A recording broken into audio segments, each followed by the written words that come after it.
жаштары агарып кеткен, улгайып калган аталар болсо, башына ушундай кара кичинекей топу кийип алып түшүш керек. Шарттары ушундай да.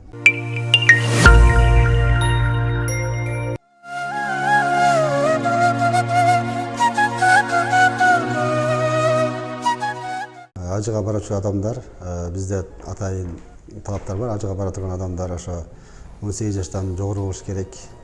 Анан атайын паспорт, тышкы паспорт, ички паспорт болуш керек, сүрөттөр керек, анан медициналык 086 справка керек.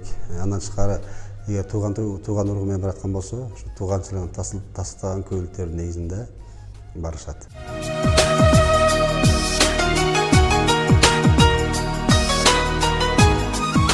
Аял кишилерге талаптар бардыгы негизи эркектикине окшош эле бирдей, бирок бир талабы ошо эки ошо жакын махрам менен бара турган болсо, тиешелүү тастыктаган ошо эмелер болуш керек, документтер болуш керек да, көлүктөрү.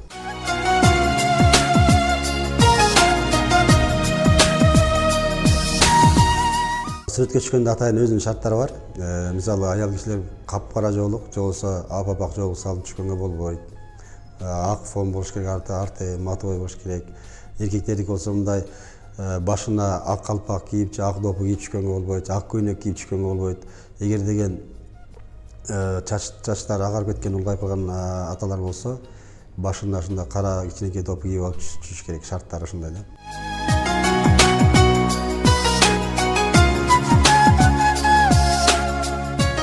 Калькуляция быйылкы $3000 болуп бекилди. Мунун ичинде бардыгы камтылган.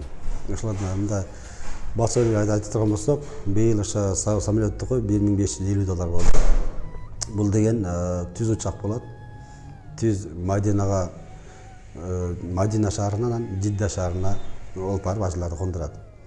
Мунун өзгөчөлүгү, мисалы кээ бир айтып калышы мүмкүн да, бул $1550 аяк кымбат депчи. Бул 4 рейс жасайт да. Мисалы жактан, Мекке шаарынан жака бош учуп келет дагы, ажыларды алып барат.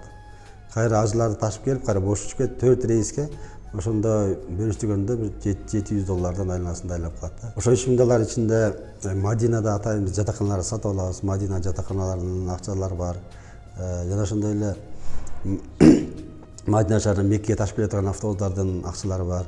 Мадинадагы тамак аштар, Меккедеги тамак аштар акчалары бар. Андан тышкары мамлекеттик төлөмдөр бар. Анан Мина, Арафат, Муздалифа деген өрөөндөрдү атайын ажылык учурунда кыдыра турган атайын машайыр деген жерлер бар. Ошолорду кыдырабыз. Ошол жерде мисалы Минанын жатаканасы, чатырлары, Арафаттын чатырлары, ал жердеги тамак аштар бардыгы ошол төлөмдөр ошонун ичинде камтылган. Андан тышкары ошо атайын автобустар бар. Ошо Меккенин ичинде кыдырып турган. Ошолорго дагы ошонун ичинде камтылган.